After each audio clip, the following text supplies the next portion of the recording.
اعوذ باللہ من الشیطان الرجیم بسم اللہ الرحمن الرحیم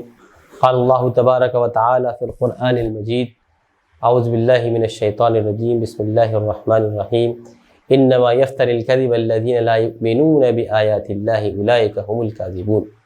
وقال رسول اللہ صلی اللہ علیہ وسلم فی حدیث مشہور آیت المنافق ثلاث اذا حدث كذب واذا وعد اخلف واذا اؤتمن خان كما قال علیہ الصلوۃ والسلام رب اشرح لي صدری ويسر لي امری واحلل عقدۃ من لسانی یفقهوا قولی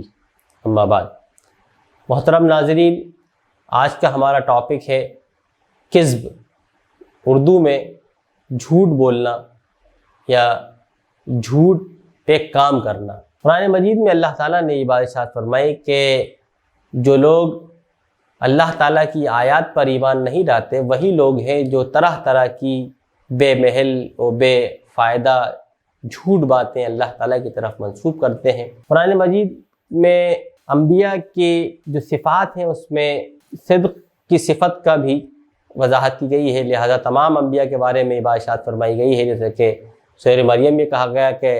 صدیق النبی، کہ وہ سچے اور نبی تھے۔ حضرت اسماعیل علیہ السلام کے بارے میں کہا گیا صادق الوعد، وعد کو پورا کرنے والے تھے۔ پھر آپ نے رسول اکرم صلی اللہ علیہ وسلم نے منافق کی علامتیں بیان کی ہیں، اور یہ بات ارشاد فرمائی کہ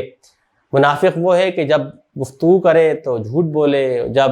وعدہ کرے تو خلاف ورزی کرے، اور جب امانت رکھی جائے تو اس میں خیانت کرے۔ تو یہ تو وہ جھوٹ ہے جس کے بارے میں قرآن و حدیث میں ارشاد فرمایا گیا ہے۔ آخر جھوٹ کسے کہتے ہیں؟ اور یہ بیماری ہم اور آپ کے اندر بہت بڑے لیول میں پائی جاتی ہے، یہاں تک کہ اگر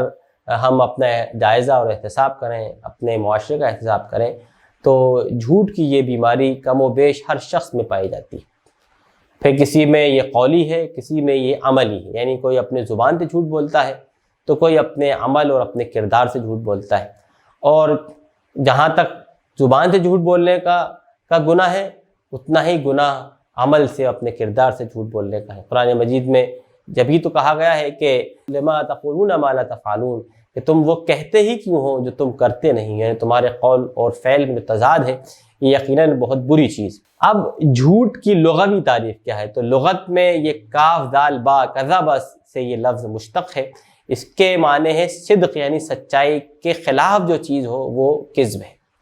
لہذا امام راغب کہتے ہیں کہ جھوٹ قولی بھی ہوتا ہے اور فعلی یعنی عملی بھی ہوتا ہے۔ آدمی زبان سے بھی جھوٹ بولتا ہے، آدمی اپنے عمل سے، اپنے کردار سے بھی جھوٹ بولتا ہے۔ ابن منظور نے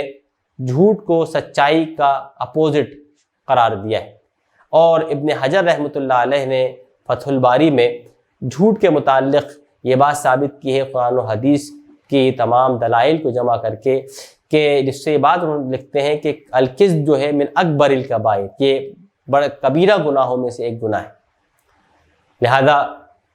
جو صغائر ان کے متعلق قرآن مجید نے یہ بات ارشاد فرمائی ہے کہ ان الحسنات یذہبن السیئات، کہ یقیناً اچھائیاں برائیوں کو دور کر دیتی ہیں۔ تو کذب اس قسم کی برائی میں سے نہیں ہے جو صرف محض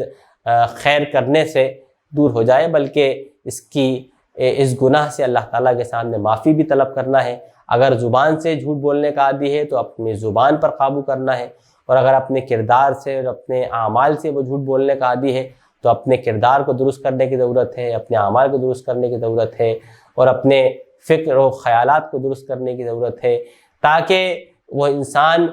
قولی طور پر بھی یعنی زبان سے بھی اور اپنے کردار سے بھی اپنی صداقت کا ثبوت باہم پہنچا سکے۔ اب ہم اس بات پر آگے بڑھتے ہیں کہ آیا کیا وجہ ہے کہ انسان جھوٹ بولنے پر آمادہ ہوتا ہے؟ تو اگر ہم ان کی وجوہات پر غور کریں تو چند وجوہات ہمارے سامنے آتی ہیں۔ پہلی وجہ تو یہ ہو سکتی ہے، اور یہ ہوتی ہے عموماً دیکھا جائے، کہ انسان نفع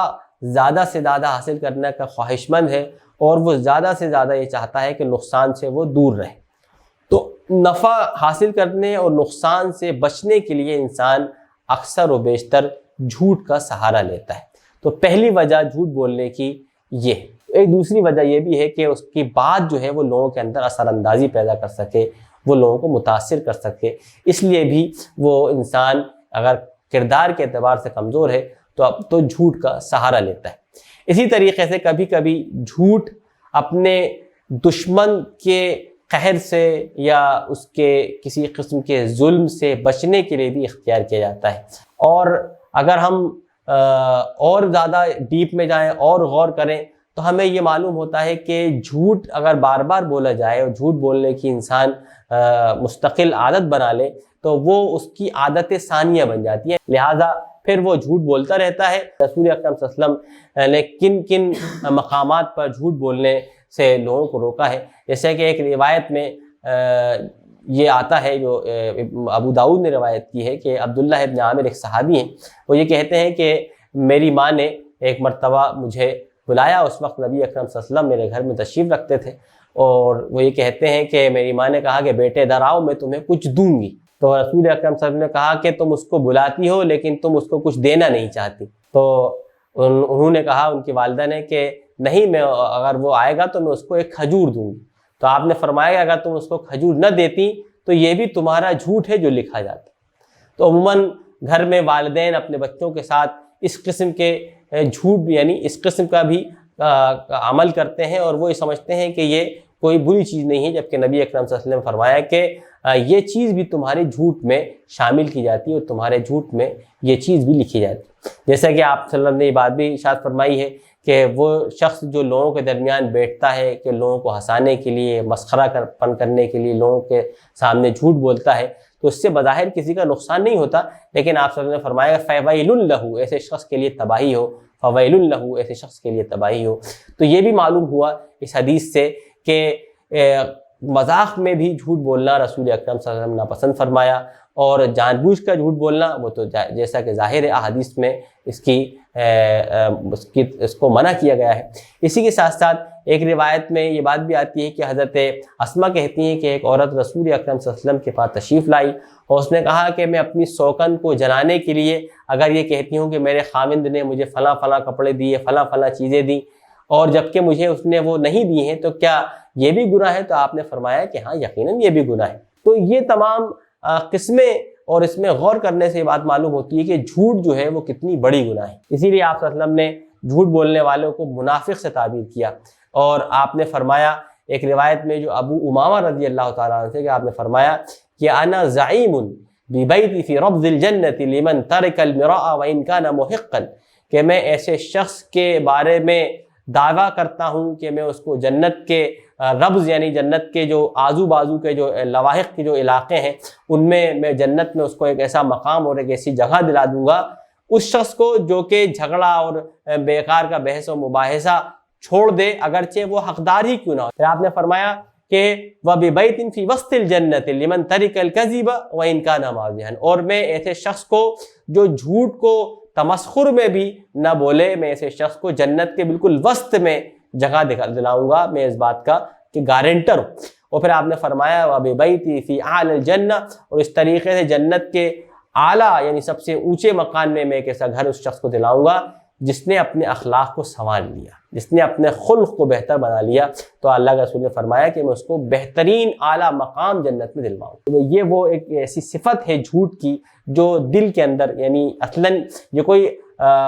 ظاہر میں کوئی بیماری نہیں بلکہ یہ قلب کی بیماری ہے، دل کی بیماری، جھوٹ بولنا۔ اگر یہ بیماری ہمارے اندر پیدا ہے اور اگر یہ بیماری ہمارے اندر پنپ رہی ہے تو ہم اس بیماری کا علاج ڈھونڈیں اور اس بیماری کو دور کرنے کی کوشش کریں، اور اس کا علاج صرف اور صرف یہ ہے کہ آدمی سچ بولنے کی عادت ڈالے اور اس کی کوشش کرے، اور اس بات کی کوشش کرو، یہ بات یاد رکھے کہ صداقت جو ہے وہ انبیاء کی سب سے عظیم صفت ہے۔ رسول اکرم صلی اللہ علیہ وسلم کو الصدوق الامین کہا گیا، حضرت عیسیٰ علیہ السلام کے بارے میں صدیق النبیہ کہا گیا، حضرت اسماعیل کے بارے میں صادق الوعد کہا گیا، ابراہیم علیہ السلام کو صدیقین کہا گیا، ابو بکر رضی اللہ تعالیٰ کو بھی صدیق کہا گیا، اور یہ دعا بھی بتائی گئی کہ اللہ تعالیٰ ہمیں من الصدیقین والشہداء، کہ ہمیں صدیقین اور شہداء کے مرتبے میں یا ان کے ساتھ ملا دے۔ تو صدق